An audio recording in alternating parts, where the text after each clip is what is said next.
Okay. Hello. Good evening to all of you. I'm Ahura Z. This is Kazi, and welcome to The Way of the Unicorn, formerly known as Ask the Unicorn. However, if you like calling it Ask the Unicorn, you may. So, this is the portion where we talk about, well, first let me let Kazi do her thing. Hey, thanks. Tonight is episode 38. It is June 18th. Sure? I'm pretty sure. It is June 18th. And for all of you that are just joining, I'm Ahura Z. This is Kazi. This is The Way of the Unicorn. It's formerly known as Ask the Unicorn. However, you can still ask questions. I will answer any question pertaining to the metaphysical, the spiritual, the mystical, and the paranormal. However, there are two types of questions I will not answer under any circumstances. One, whether or not someone's going to die, or whether or not someone is cheating on their spouse. I do not think those questions are fair, nor do I think that they would do anybody any good. So, for all of you out there that are thinking of creative ways to get me to answer that question, you should stop, see, because I won't do it. Now, other than that, any question that you ask is fair game. We have been covering some topics over the last couple of weeks, and we'll continue with that trend. However, there are some things that I'd like to cover before we actually get into covering the topics. And one of them is the movie that we saw, Edge of Tomorrow. Oh, yeah, that one. With Tom Cruise. I don't care what any of you people say about Tom Cruise. I want to make that perfectly clear. I think Tom Cruise is a great actor. I always thought that he entertained. And in Edge of Tomorrow, that movie was excellent. Okay, it is definitely worth going to see. And the female co-star, what's her name? Emily Blunt. Emily Blunt. Wow, last time I saw Emily Blunt, she didn't look so great. And this one she did. Okay, this movie was awesome. Okay, and seriously, if there's a sci-fi movie that is not good, I will tell you. Kind of like Iron Man. But we won't go that way. Although I do like Robert Downey Jr. I want to make that perfectly clear. However, this movie is well worth seeing. Remember, it's called Edge of Tomorrow, and Tom Cruise is the lead, and it is brilliant. Okay. Now, that being said, there are some other movies that are out there that I didn't particularly care to go see. One of them is called Maleficent. That's what it's called, right? Maleficent. It's called Maleficent. And you know, there was a time that I was very much into Walt Disney. However, I know that they really have some fantastic graphics and things like that. The story just didn't interest me. It's been told way too many times. And I'm kind of the persuasion that after I've seen a movie retold so many times, I don't want to see it anymore. But that's just my personal taste. Kids might like it, maybe, probably, might. Anyway, go see Edge of Tomorrow. I think it's wonderful. Now while we're on the subject of film, I have to again give my shouts out to the independent filmmakers that are in Maine. One of them being Seth Roberts, Alan Dillingham, Bill McLean, and a whole host of other people that are desperately trying to entertain you. The difference between us and the big wigs in Hollywood is we just don't have their money. We have 2 or 3 times the talent, maybe 10 times the talent. Oh, and myself. And but we just don't get the money like a lot of places do that want to do Batman 100 times. Nothing wrong with Batman. Don't get me wrong. It's just that the last couple of movies were kind of lacking. Just so you all know. I read a lot of the comics. I read all the comics, as a matter of fact. And the guy that they cast for Bane, nope, not Bane. Sorry, they lost me right there. And Batman with his voice, mumble growl. It sounded like Vin Diesel. Talk about the father. Anyway, I'm waiting for Hercules, The Rock's version, not the twinkly Twilight Boy version. But I'm waiting for Hercules. It looks like it's going to be pretty good. You know, with just about anything with The Rock in it is pretty good. So there's our movie thing for the night. Now, we were talking about the wind last week, and we were going to get into the next element, which is water. However, I would like to answer some of the questions that you all have been thinking about over the last week. And remember, if you do have questions, please feel free to ask them. You can ask them in our chat room, or you can give us a call at 207-347-5686. And as you can see, I'm rolling my sleeves up, getting ready to go to work. Yeah. That's right. All right. She thinks her dad is so cool. No. See, she just looks at me. I know. I wanted to be totally redneck and say a redneck. Get her done. There. Well, you already have the red part. Sometimes my neck is red. Yep. From that. Anyways, first question, and I'm very sorry if I mispronounce it. It is from Neve Kindle. Neve. Or is it Nieve? Either. I don't know. To me, It can be Neve or Nev. Or Neve, Nev, Nieve. Nieve. It's spelled like the Spanish word for snow. Nieve. See? Nieve. Oh, look at that. It is. Kindle. Nev. Nev. Yeah. Nev. Neve. You don't even know. Either. Oh. Yeah, but see, I'm going to let you do the mispronunciation. Okay. Yeah. Anyway, what's the question? She says, or they say, recently I went to visit a graveyard near my home with my mother. While there, I felt very uneasy, and soon I heard many crying babies, infants, and about 10 of them. I asked my mother if a child was near, and we found a gravestone from the 1800s with many infant children buried there who had died before a year ago. And your question is? Would that mark me as a slightly sensitive? Things like this have happened before. Well, I think that you've already answered that question. I think that the fact that you are having that type of an experience shows that you are sensitive to it.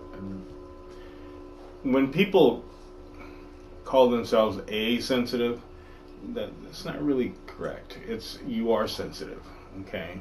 And you're sensitive to things of that particular nature, paranormally, or even normally. It's kind of like we are all conditioned to be able to hear a child crying, wherever they might be. You can just get a little bit on the window, you go, is that a baby crying? Or a baby laughing. But in this particular case, your sensitivity led you to investigate, and in your investigation you found verification for what you thought that you heard. So I'm definitely going to call you sensitive. I'm also going to call you intuitive. Now, there's a lot of terms that are flying out there because of different shows, and one of them is sensitive, intuitive, whatever. But in this particular case, we are all intuitive to a degree. In your particular case, you've got a heightened awareness, and that helps. If I were you, I would develop that. And don't call yourself insensitive. Just call yourself psychic, if that's what it is that you would like to term yourself. When you get into that, well, I'm a sensitive, everybody's sensitive. That doesn't mean anything. My dog is sensitive. Right, Lane? Yeah, she's sensitive. But it means that your intuition has elevated itself to a degree that you can hear those things that are not tangible, that are not of the 3D world. Okay? So, you're psychic. Face it. Don't hide. Don't try to be conventional because you don't think that anybody will understand. Just be yourself. And again, because I like doing this, I'm going to tell anybody that believes that they have a gift in some way, shape, or form to quit hiding. Stop hiding behind terms that are learned on Ghost Hunter or what's that other thing? Paranormal City, or things like that. Just be yourself. Be the intuitive and sensitive person that you are. You be exactly what you are. If you're a psychic, then be a psychic. If you're a person that is into magic, then be into magic. If you like to call yourself a witch, although it wasn't witches that called themselves witches, that was the church. The term is witch, which is W-I-C-C-A, but that's another explanation. I'm not going to go into all of that. I can just say this. People here call themselves Wiccans, they call themselves pagan. Fine. Stop hiding. This is all I'm asking you. Stop hiding. Stop twisting and turning yourselves into something that you're not. Be yourself. and you can hear. What we call that particular type of intuition that you have gone through is hear-seeing. Remember, there's all methods of seeing. Seeing is not just with the eyes, although in the 3D world it is dedicated to the eyes, but you can also hear see, you can smell see, you can taste see, you can feel see, and you can know see, and see. Okay? But they're all forms of seeing, and we've got to get used to that. It should have been common knowledge now that at some point in time, humanity is going to evolve into a very, very extra sensitive being. We're already on that course. No, it's not just your children, it's also people who are adult. For all of you people out there that follow the Indigo train, Indigo Children train. What train? You know, the Indigo Soul train. Whatever.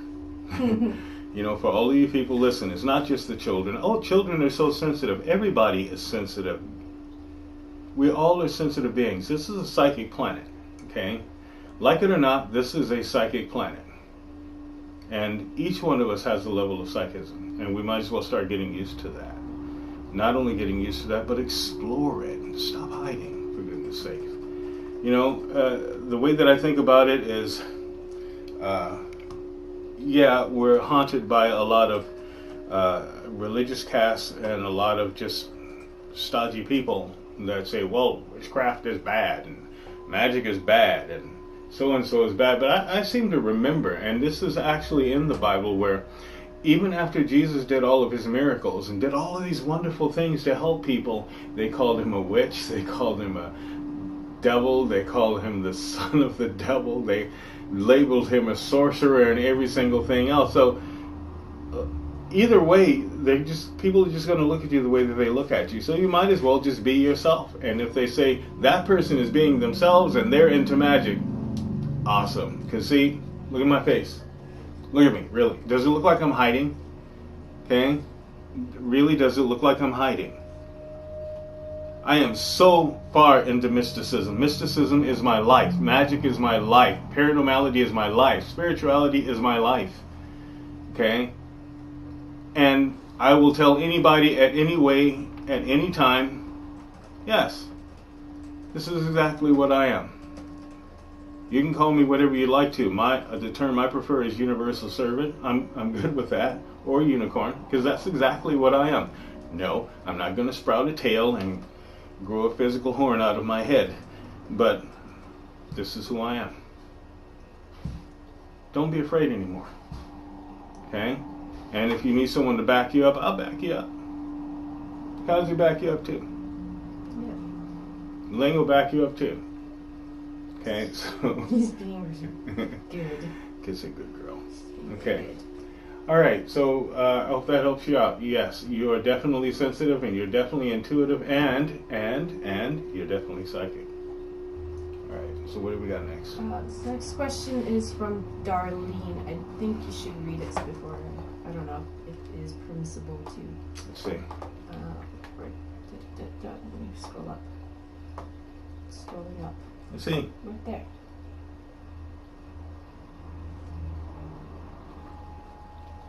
She needs a private appointment. Yeah, you need an appointment for that. Down. Down. Thank you. You need an appointment for that. That's a sensitive question. So, okay. Darlene, if you are listening, please call and set up an appointment. Your question is a little confidential. Yeah. I don't discuss that particular type of thing on the show. Okay, if you're looking for a reading or you're looking for something like that, I don't do readings on the show. I may have a moment where I tell something to someone that needs to be told. However, in your case, this is a little bit sensitive, so we don't need to go that way, okay? I do appreciate your question, and whenever you can set up the appointment, I will be more than happy to answer it for you. And you can give us a call at area code 207-3475-686 to set up an appointment. If I don't get your call right away, please leave a message and I will return it. You can also email us at info@unicorn-cove.com. Okay. Right, this next question, it comes from Victoria Sublim. Does psychedelic drugs like marijuana, LSD, mushrooms, ayahuasca, did I say that right? Mm-hmm. DMT, mescaline, affect the brain and your spiritual growth in a negative way? And if it does, how? It can affect your brain in a very negative way. What it does is it opens up certain centers that can be closed again. Not only that, it can cause a mental schism, what my teacher used to call that, actually a space neuroses. It's like overloading a circuit and expecting that circuit to function properly again. The last thing that you want to do in any situation is depend on something. In other words, a chemical dependency or drug dependency is never good. Never, no how. Okay? And even when you're using these particular things, and I do know that they have ceremonial value and they do have journey value. They also have evolutionary value, but you really need to know what you're doing and you need to really be careful with them. And it's not something that you're going to do all the time. Okay, so before you even get into those things, I suggest that you learn a full course in herbalism, learn a full course in concoctionism before you even dilly-dally in that area. There are ways to do it without any type of a substance. There are ways to do it. Okay? And if you're ready to learn those ways, like I said, I do teach classes, and I'm sure wherever you are, there's someone that can show you those ways. There are some things that are not harmful, there are some things that are harmful, and there are some things that are very, very harmful. So, I can't, in any good consciousness, condone the use of these things without a full education. Okay? I know that things have loosened up, and it's good that they have loosened up because now some of the sativas in certain places are legal, and that's good. I mean, that can work, especially for medicinal purposes. But when you're talking about spiritual development, remember, it is called spiritual development, not herbal development. That's something a little different, okay? But remember, it's all about your energy. If your energy is predisposed to be able to use those things, then there are ways to use them. But most of us are not made that way. Most of us are based in a very codependent state, so it's probably not very good. Okay, so I don't ever condone the use of drugs in any way, shape, or form unless they're prescribed by a doctor. And if you're learning something about herbs and it's part of the process, fine. Make sure that there's someone that is overseeing that has the responsibility to make sure that you're getting the right things. Okay? But they have their value, believe me. Now, there are cultures out there that this is the way that they live. It's because these people have grown up that way. Like, you can't very well go to the Ganges River and drink the water and not expect to get sick. However, there are people who drink the water every single day and they don't get sick. You know, it's because they have developed with that particular thing. Likewise, there are people that have developed with some of the mescaline things, and it doesn't really affect them the same way. It just depends on your level of experience, it depends on your predisposition, it depends on your chemistry, and it also depends on your biological origin, or where it is that you come from. And at the same time, education is the key. But they can be very helpful, but at the same time, they can totally mess you up. And believe me, I've seen enough people that got messed up. I've had to fix them. Okay, hope that helps you out. Be careful. This next question is from Michelle Ayot. She says, "Hello there. I have been seeing drawings on my bathroom mirror made out of steam droplets and partial words. Where do you think it comes from? My own energy or someone else's?" It may come from someone that is trying to communicate to you, and that's the best way for them to communicate to you. So if I were you, I would either take a picture or I would try to emulate or copy the drawings that you see or the words that you see. And then if you bring them to me, I can probably make them out for you. Okay, if you don't get it all yourself. Remember, when something like that happens, it's because it's meant for you to decipher it. So see what you can do with it. Study it for a while and see if it makes any sense to you. And if it doesn't, I'll be more than happy to help you out. Okay? But it's the communication. That is it That is it for right now. for right now. Okay. You know, I talk to people a lot about different elements coming into their life and different elements leaving their lives. When you're dealing with a situation such as something like droplets manifesting words and things like that, one of the things that you want to do is try to understand what is going on before you make a decision. Try to study it, try to research it, try to find if there's anything that you can use as either a comparison or anything that you can use that will help you to develop yourself so that you can understand things a little bit more. And because they could be telling you about something that is coming into your life or something that is leaving or something that just needs to be fulfilled that you're already going through. So one of the things that we have to do, one, is we have to keep a very, very open mind. But let me explain what an open mind is, okay?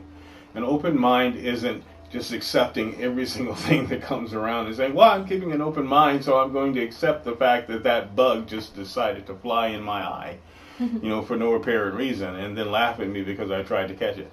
No, it's really simple. An open mind means that you understand that everything that we do affects everything else that we do and everyone else.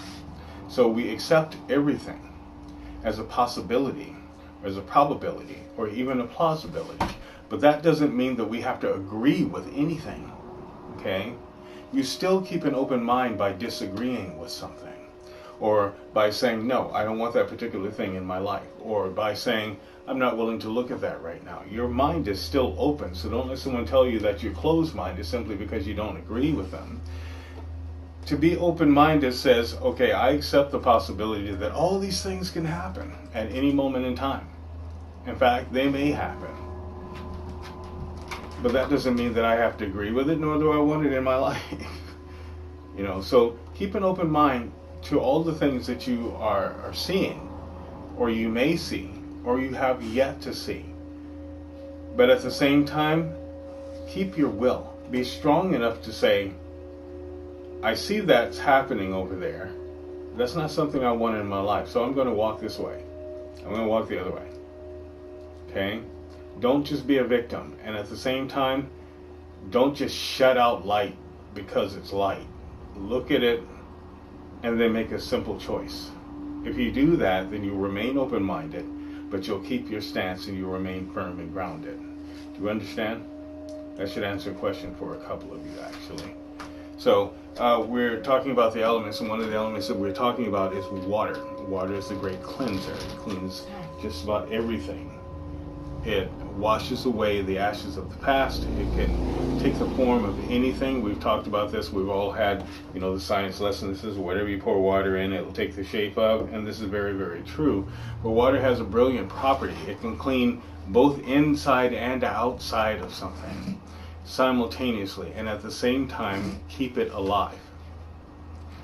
So when you're deciding that you're going to study the element of water, you're going to get to know the element of water. One of the things that you need is something that is a representation that comes from the water. Now, it's really interesting because I have this gigantic shell right here that actually came from the sea, and but I use it for the wind. They go hand in hand. Remember what I said. You can't separate any of the elements. They don't have our issues. They work together. They work simultaneously, and that's why there's life. But you need something that is a representation of the water. I usually tell people, listen, why don't you go find a nice big shell? Great, you can go to your local store, your local New Age shop, or your C shop or whatever. You can buy something, but you get more power if you actually go out and you find something. Okay, the beaches are around, and maybe they're not the same beaches as what I grew up with, which is the beaches of California, but these beaches here are beautiful, and they have plenty of shells, and some of them are quite large, so they can hold water. All you have to do is really clean them,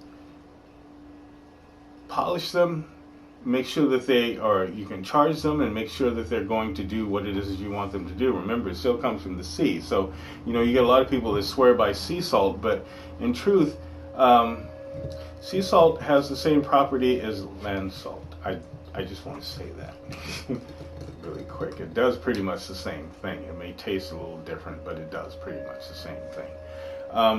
But if you're going to the sea to get something, remember you're going to the place where life begins.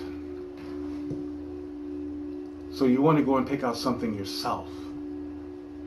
Okay? Something that the sea has offered you.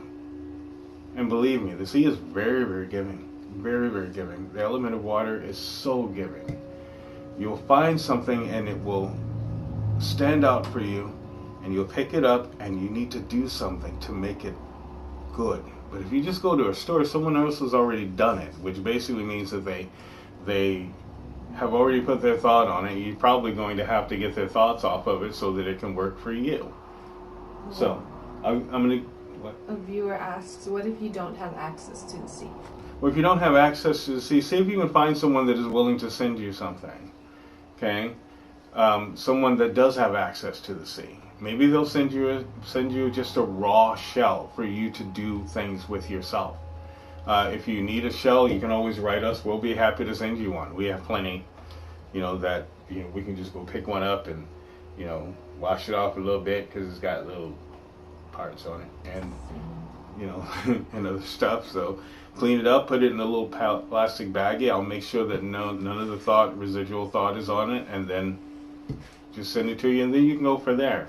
So I'm going to give all of you a little bit of homework if you really want to participate in this particular part of the education. Where the heck did I learn that word? What, particular? Yes. Particular individual. Oh, yeah. Are you a particular individual? So, you want to go out to a body of water, a beach, preferably a beach, and see if you can find a shell. If you can't, find someone who can. Okay, ask them if they'll go and find a big shell for you. Something that can hold water. I have a New Age supply shop, but for this, I would so much prefer if you went out and find it yourself, because you need the energy that the sea has given to you. So find it. It doesn't matter if it had something in it one time. For all of you people that are like, animal rights activists and stuff like that, say, well, it comes from the sea and it was alive, so I don't really want to use it. Give me a break. Okay, just use the shell. And if you use the shell that once was an animal, you'll be showing some respect.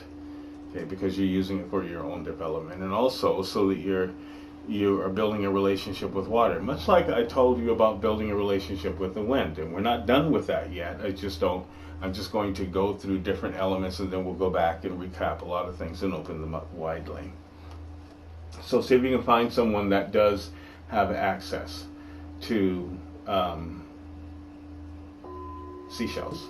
Okay, find a nice whole one, so that you can polish it, so that you can charge it, and I'll show you how to charge it, and then make it part of your altar. Now, one of the best ways to charge something like that is, remember, it's already partially charged from the sea, but once you clean it, you let it dry. You can let it dry in the sun.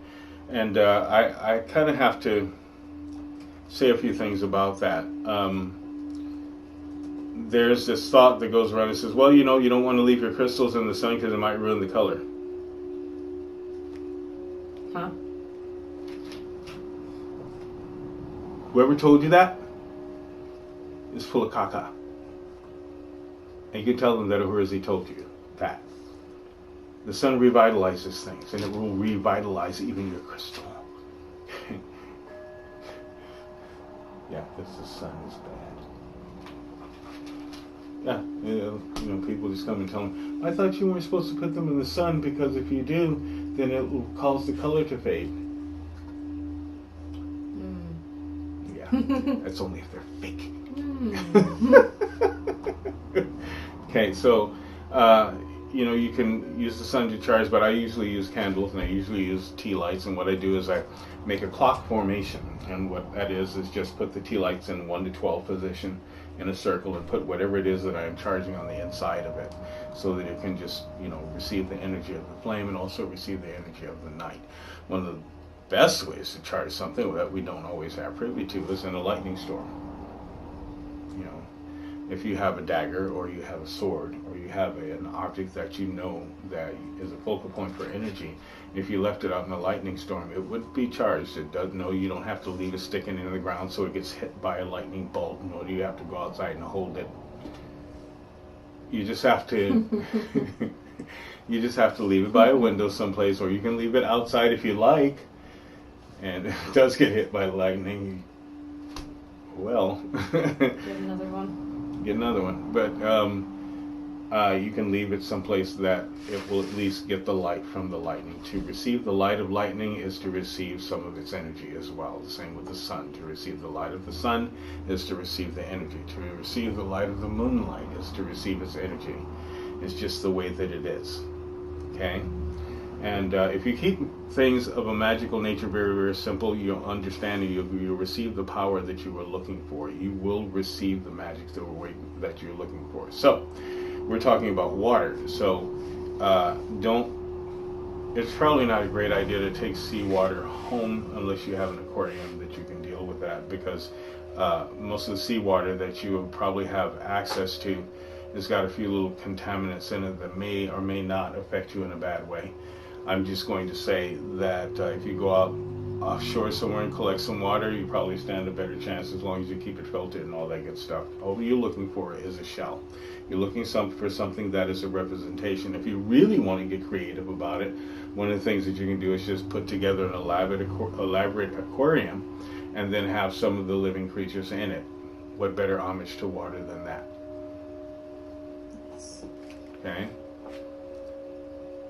Just take care of something. You know, a lot of people, they get fish or sea creatures and try to keep them alive, usually wind up forgetting. You need to show some responsibility if you're going to have living creatures that are going to be part of your development, that are going to be part of your representation and your relationship to water. Remember, it's a relationship, which basically means that it needs to be nurtured at all times. Okay, so why not start off with something that's very simple, like a seashell, and then if you choose to elevate yourself, fine. So, are there any other questions? David Beal says, I love my connection, just exactly like that. I love my connection to water. Though I don't feel like I have much of a logical understanding of the connection I have with it. I many times wish I could be completely immersed in it for a long period of time. Well, yeah, I feel the same way, and so there are lots of people that love water. You know, and if you have that connection with water, that's something else that you can do. Make sure that the water that you are building your connection to or building your relationship to is always taken care of, and make sure that other people take care of it when they're in your presence. If you see someone just throwing trash out into the ocean, you stop them. You stop them and say, hey, that's not cool. Don't do that. That's not right. And don't just sit there and say, well, you know, it's none of my business. Because remember, you have a relationship with water, or you have a relationship with wind, fire, or earth, or lightning. That is your responsibility. Yes, it is your business. Okay? It is your business to make sure that that the element that you are relating to and building a relationship with is taken care of. So don't let stuff be done that's going to be harmful. You know, for instance, as a child, I decided that I was going to build a relationship with the Holy Spirit. I had no clue how I was going to do that. But based upon some of the things that I had read and some of the things that I thought of, and really used my mind and said, well, I'm not going to let anybody abuse the Holy Spirit while I'm around. So I developed a code. And that code was, I don't tell jokes about the Holy Spirit, nor do I allow other people to tell jokes. I will stop them dead sentence and say, no, I don't make jokes about the Holy Spirit, nor do I allow them. And if you're going to be around me, you can't do that either. It's a responsibility. Do you understand? It's kind of like people who accept racism. Now, I'm not talking about people who you know, make a choice in their life and all of a sudden they decide that they're going to make it like racism. Racism is an ugly thing, and it has been going on for too many years, and especially in this country. Okay, you can't call yourself anti-racist if you are still relating to a person who is a racist. Or if you decide to marry a person who's a racist and then say, well, he's just that way. Or she's this, is just that way. Or you allow people to tell racist jokes in your company.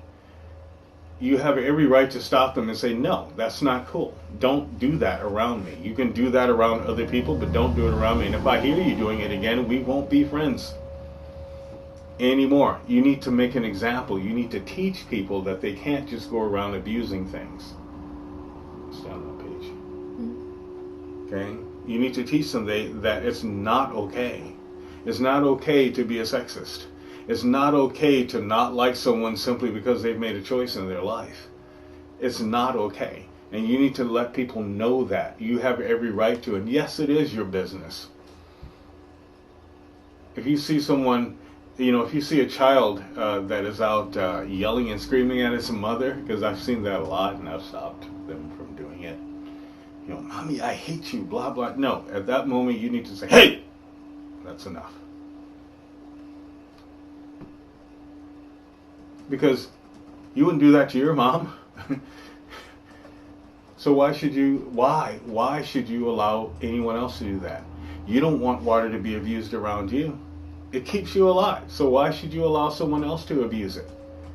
And think it's okay, or have them think that, well, you're like that because blah, blah, blah. No, I'm like that because water keeps me alive. And it keeps you alive too, and you should have a little bit of appreciation. Don't excuse things. People have a choice to do what they want to do in their life, but when they're harming people, that's something entirely different. If you have someone that likes to look at a certain type of a magazine, you can't really do anything about that. That's their thing. And I just tell them, okay, yeah, well, that's your taste, but I don't have any of it. But when it comes to something that is a principle, something that has to do with life, it's all of our business. And we need to get used to that. No, they can't mess up the skies with all of these heavy metals that they're dumping into them. No, they can't mess up our water just because the pharmaceutical companies need to have some place to dump all of their garbage. No, they don't get to mess up our beaches. They don't get to cut our forests down just because they want that certain type of wood that happens to be very, very rare. No, they don't get to do that. Nor should anybody else. No, you don't get to make fun of this person's race. No, you don't.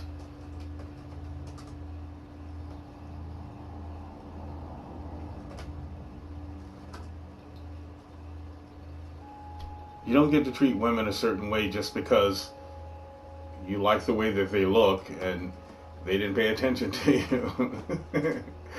you. You don't get to band together and go tell people that, they're fags or they're this and they're that and, so God hates them. No, you don't get to do that. You don't. You don't get to wear sheets and run around and terrorize people, nor do you get to throw up gang signs and ask people why they're wearing red shoestrings. You don't get to do that. No. And you know something? You don't get to say that you want a relationship with the elements and have a relationship with the elements, yet forget them at their earliest convenience because your friends are.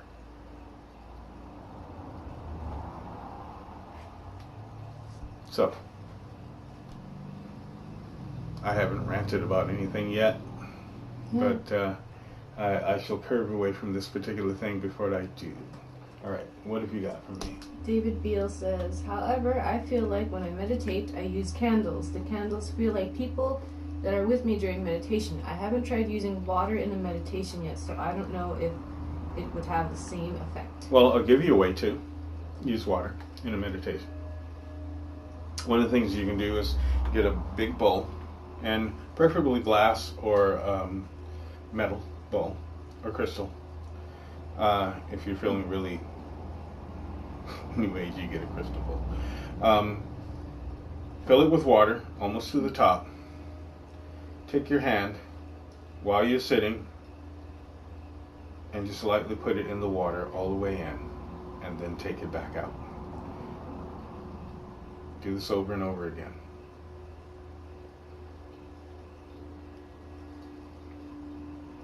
And then see what you can feel from the water. Simple motion. And then do it with the other hand the same amount of times. When you develop that relationship, you can use one bowl of hot water, one bowl of cold water.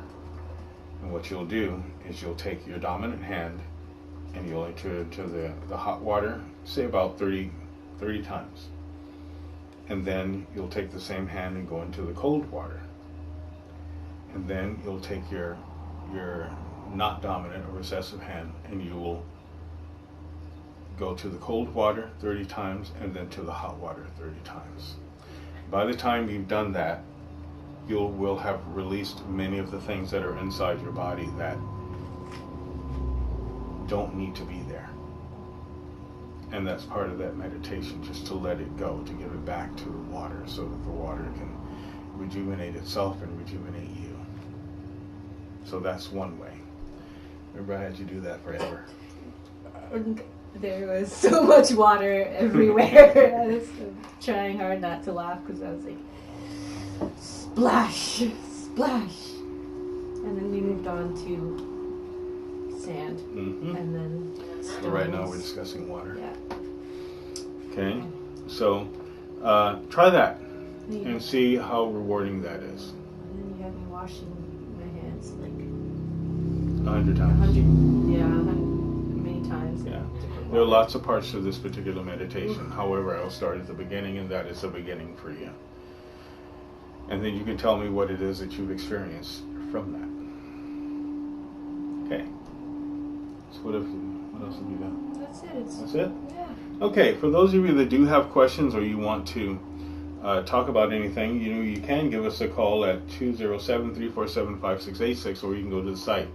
You can do it either in the chat room, or you can go to www.asktheunicorn.com, or you can go to www.unicorn-cove.com.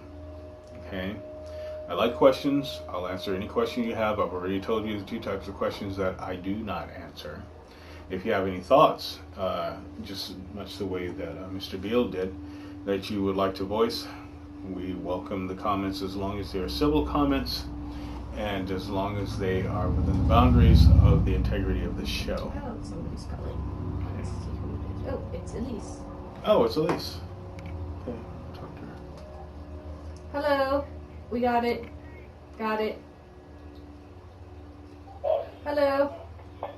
Hi. Hi, Elise. Hi, Elise. Hi, how are you? Good.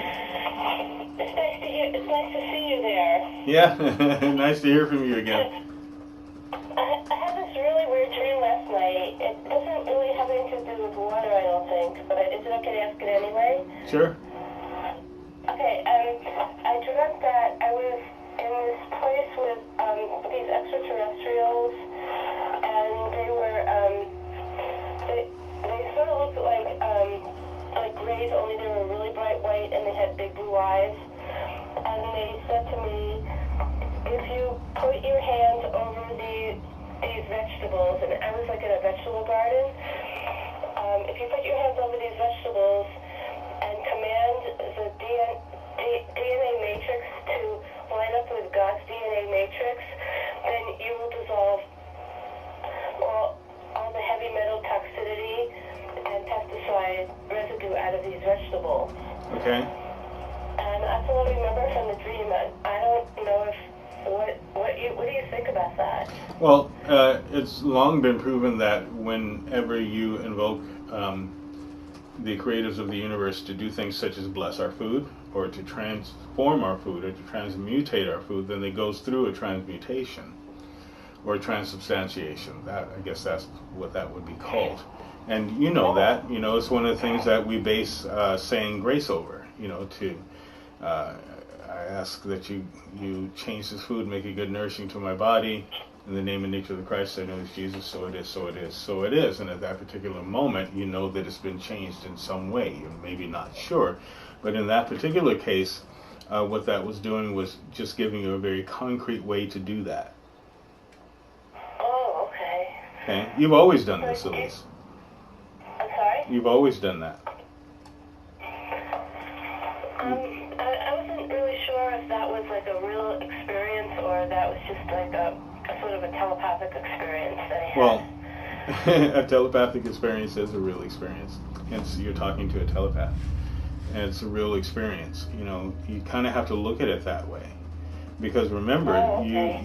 you pray for things and you pray for people all the time and their lives change, right? That's true. Same thing. That's true. That's right. You know, so that was a good one.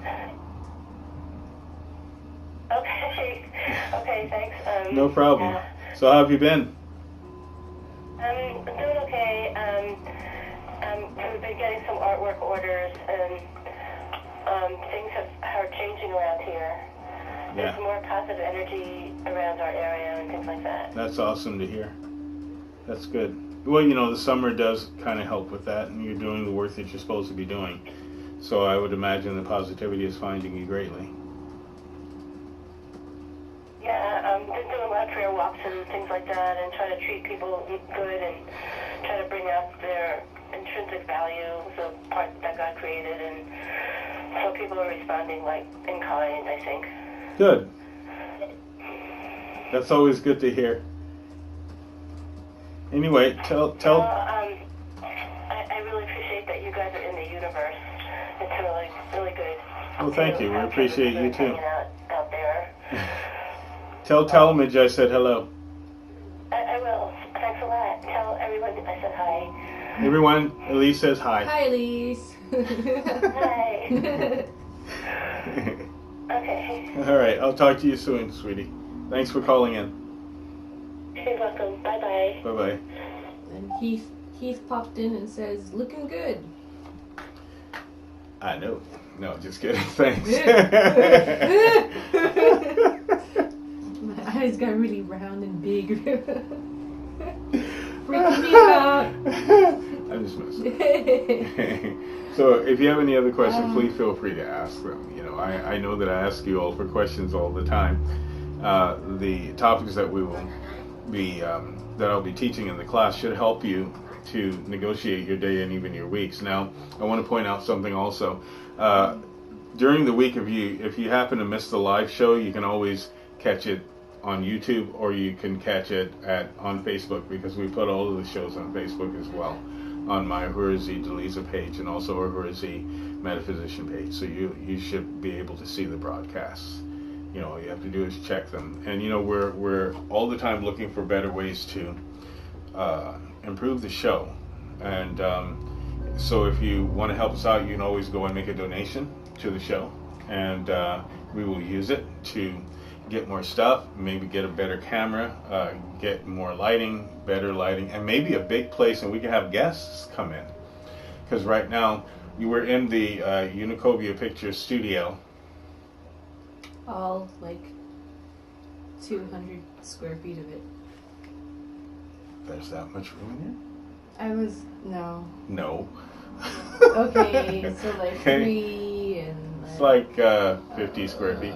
But anyway, it's enough room to do what it is that we do, but I would like to have a bigger room. That way we can have a forum and maybe even invite people in the studio audience to have a studio audience, so that we can actually do some live shows and show you all in the audience, and I'll be able to do things like spot readings and stuff, and really fun things, and maybe even do some workshops, so I can actually show you on camera what it is that we're doing when I show you things such as how to make certain teas, or how to make certain concoctions, or how to make certain mixtures to do things like guard and protect your home, and make sure that there's a calm vibration in your home. So you know, tell your friends about the show, and the more people that we have, the better it is for us. Okay, because it motivates us to do better and better shows. And maybe we'll even have some of our friends of Unicorn Cove and Unicorn Cove come in and be guests sometimes. Awesome. You know, like Scooby and Steel, and those, I'd like to bring a horse in here, but those kind of friends are animal friends. probably wouldn't fit in here. You know, Mariko, who's my cat, and Choi, who's the ferret, and Elcor, who's the rabbit, and Well, Ling is always here. Well, we may even have guests, different people who are doing independent film, people who are doing music, people who are doing paranormal investigation, because I know a few of the groups and I've actually helped out with their processes. So, what's going on? I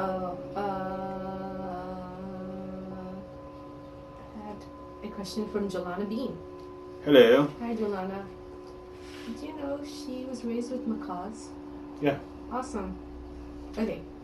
Can you suggest a way to approach my teenage son about developing his own gifts? Well, he's going to need training. There's only one way to approach a teenager, and this kind of like direct. I know that we like to try to finesse them and maybe go around and about, especially when you're dealing with a young man that does have a gift. You kind of have to tell him, listen, you need to develop those gifts. And it's almost like you're giving him permission to do it, because there's a lot of things that we don't do as teenagers because we don't believe that we have the permission to do it, or we don't have the approval to do it. And a teenage boy has got to be one of the most insecure beings on the face of the earth. Seriously, I don't care if they are gifted or telepathic. So you kind of have to sit him down and say, look, I think that you have a gift, and I think that it needs to be developed. So we need to find a way to develop that gift. I think it will help you in all areas of your life. So that's kind of how you have to do it. Be straight and direct about it. Be pleasant about it. And if he says, well, I don't want to really do it right now, I don't want to talk about it right now, fine. Leave it at that. Just be patient. So that's how you do that. Don't be a sledgehammer. Okay. We have a question from Casey Salter. Yay! Okay. Hi, Casey. How you doing? She says, my question is there something I'm missing about my direction in life? I'm struggling with what I thought I needed. And then she says, my bestie and a few other friends do videos and filming. I'll let them know what you're looking for. Okay. Well, you kind of have to ask yourself that. You really have to ask yourself that question. Is it what I really want to do? And if it's not, you have to be honest with yourself. And just stop. So give yourself some time. Just say, I'm not really sure if this is what I want to do. When you've lost the joy of something, and you can't seem to retrieve the joy, it's probably not what you really want to do anymore. Maybe there's something else that's trying to emerge.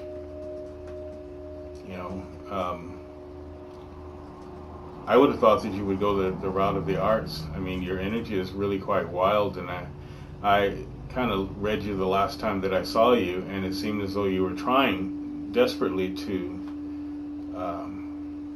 be conventional, and that's not going to work for you at all. Okay, you're basically a very free and wild person, and being free and wild is what enables you to be available to people, to have your energy be available to people. So you need to do something that has to do with both strength and beauty. You need to make sure that you're keeping the beautiful part of your life, and at the same time recognizing that strength comes from that beauty. Strength isn't something different, it's what you already have, and open the field. Open the field. I probably know a lot of your friends in the film industry, and what they do, So, perhaps at some point in time you can come and see me and we can talk about it. I can map out something for you. I'd be more than happy to do so. I mean, we had fun at your event. Yeah. It's great. You should do more things like that. Do some more things. Yeah. Work on the locations, though. I'm sure she is probably saying the same thing. Yeah. For instance, we film at this wonderful piece of land that's in Gorham. It's 100 acres, and I was thinking of having a LARP thing out there, like a 3-day LARP, whatever they call them, LARPing, LARPer, LARP convention, LARP, just an adventure, just to have people do things like bring their wares out, kind of like what you were doing, only make it just this huge 3-day thing. It would be awesome. Talking about on 100 acres of land. Imagine all of the things and adventures that could happen out there, as long as they were, cool, and believe you me, I would make sure that they are. She says she got a herbal medicine master's degree. Awesome. Well, if you got an herbal master's degree, then do something with it. Where's your store? Yeah. You could sell tinctures. Yeah, you need a store. Elixirs. You could. She could be like. I can show you how to make tinctures. She could be like and that elixirs. show Grimm, like that girl. Yeah. See, and then. Who has the apothecary store? Yeah. Because see, we do that, but. I know. There's enough meat in the kitchen for everybody. It would be awesome if you did stuff like that. Yeah. I say, well, why don't you go over and see my friend Casey Salter? She has this particular potion. Why not? I mean, it's time. If you're waiting for the perfect time to do stuff, let me tell you when the perfect time is. Now. Listen, there is no perfect time. You'll be waiting for the perfect time the rest of your life. No, it's always now. You do the best that you can do now. You hear people all the time, well, this is what I want to do at some point in time. And, when I get the money to do this, I'm going to do this. And then, when I get the perfect situation, then I'll be able to do it. There's no perfect situation. The perfect situation is wherever you are and whenever you do it. That's the perfect time. And don't go listen to a whole bunch of people that tell you what you need. You just do what you got to do. I started with my business 15 years ago here in Maine. And you know what? I had $500 in my pocket. Right now, I have 35 cents. But all right. But I can say this: I've had some up times, I've had some down times, but it has all been worth it. There were all of these businesses that opened at the exact same time as I did. But the same month that I did, there were 6 other businesses that opened right on the same street, and they all got this press. They all went to school and got business degrees. They got bank loans, and each one of them fell within the first year, and I was the only one left standing. So perfect time is when the universe turns your head and say, hey, go get that place over there and start your store. But I don't have a bunch of stuff. So what?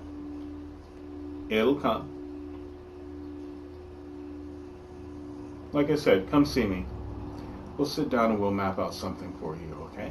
She says, in response to the art show, she says, thanks, I'm so glad you came to the arts festival. And she says, that's what I'm working on now.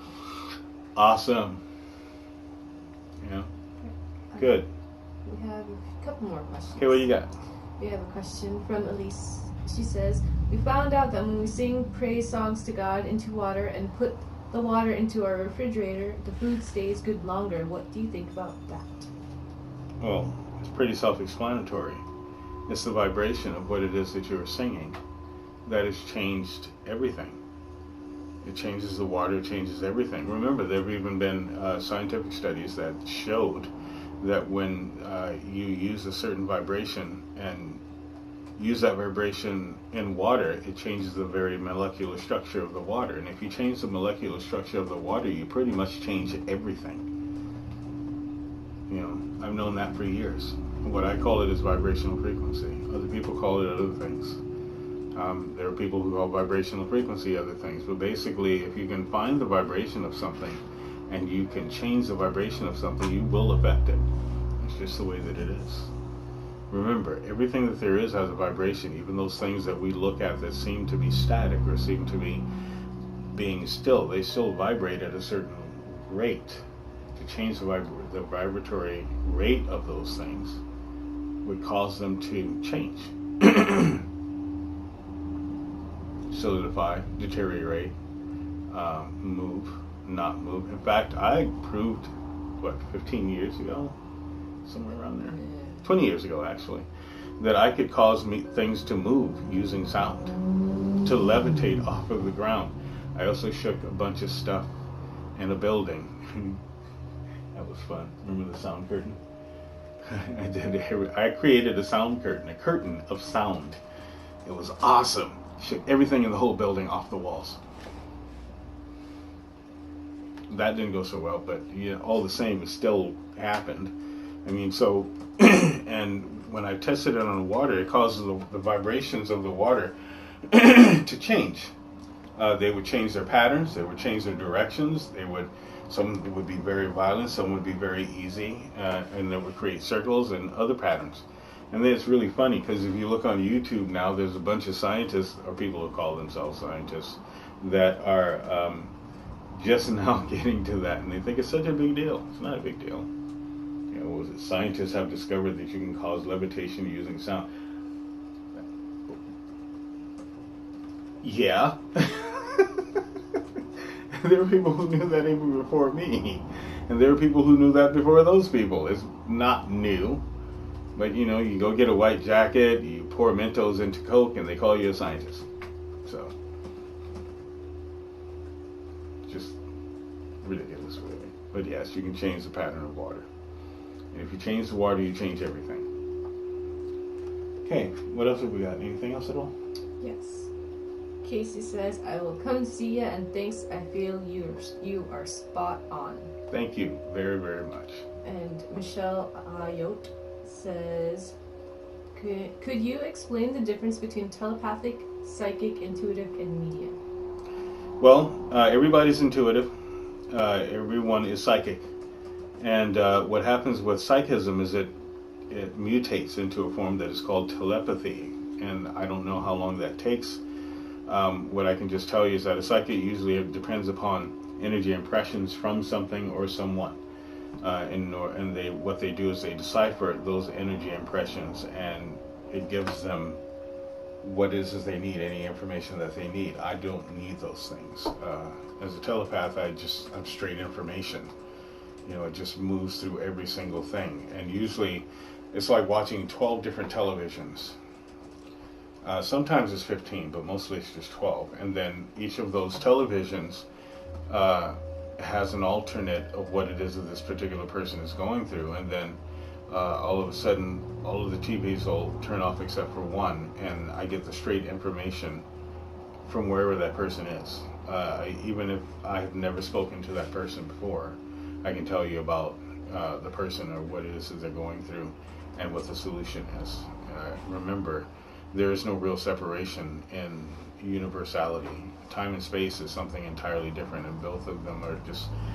Time and space are basically concepts that have taken on lives of their own because they needed to be created, because man and mankind and womankind needed to have something that was labeled as a beginning, middle, and end so that they can see where they would come from and where they're going. So let's say that psychic is a person that has a developed sense of intuition. Okay? It is a very developed sense of intuition. I know some very powerful psychics, just very, very powerful psychics. And what happens at a point is every once in a while there's a mutation, and that mutation is called a telepath. Now, there was a person who called telepathy the ability to read minds. And yes, a telepath does have the ability to read minds if they have no scruples or they have no principles. However, when a person has to read a mind, that usually needs to be either life-threatening or a something that has to happen. It has to be an emergency, okay, for me to do something like read a mind. And even then, it could cause the other person a little bit of strain. For instance, I got challenged one time, where a person said, "Whoa," and it was in a situation where I couldn't really back out of it because it was influential. It was highly influencing other children, or they were high school students rather. So I gave the person just a brief taste of me reading their mind. And really, when that happens, it's almost like an invasion. It's an actual energy factor. And that energy factor does register as heat. And it registers as remarkable heat, not just a little bit of heat. And I had to pull away very, very quickly because if I hadn't have done that, then there's like what, the 32. Oh, that was in high school. Yeah, 32 kids that were, Class. 42, 42 Yeah, kids that were there. 32. And when you're dealing with high school students, they come at you from all angles. So I was answering questions left and right, you know. And then this person's there. So, no, really, I give you permission. You can read my mind. I said, you really don't want me to do that. So you think you want me to do that, but you really don't want to. It wouldn't be a pleasant experience for you. And he said, yeah, no, really. You know, I just don't. I said, well, you just have to not believe me. And then I can't remember if he said something, and I said, okay, fine. And I looked at him, and then I said, okay, that's enough. And he went, his head, Yeah. you know, he says, It got really he hot. says, what did you do? I said, I told you, you don't want me to read your mind. I remember that. That was really funny. And that was Mr. Casavan, right? Yep. Yeah. And it was it was really funny. You know, that's not something I do all the time, at all. In fact, I make it a general rule not to. I don't care what the pressure is. I don't care if the person, well, I don't believe you. You know, can you tell me what I have in my pocket? Yeah, your hand. My favorite is, can you tell me what I'm thinking? Can you tell me Tacos. what you're thinking? That's what you just said. Yeah. You tell me what you're thinking? Yeah, you're thinking I'm going to tell you what you're thinking. Yeah. We telepathic people are not dumb. There are those people that go out of their way to try to prove something to someone. And I'll let people know straight up front, you're not worth my time trying to prove anything to. I'm not going to try to prove to a person what the color blue is if they don't have any eyes. So I'm just not in that particular thing. But the difference is one uses a form of energy or depends upon a form of energy and the other one does not. In other words, I'm not just... As a telepath, I'm not just here, I'm also there. And I can be here and there at the same time. Yes, he does that often. Okay? I can be at several different destinations at the same time. And it's just a matter of tapping into who I am or what the universal source is. I get to see a person's karmic records. Believe it or not, I really do.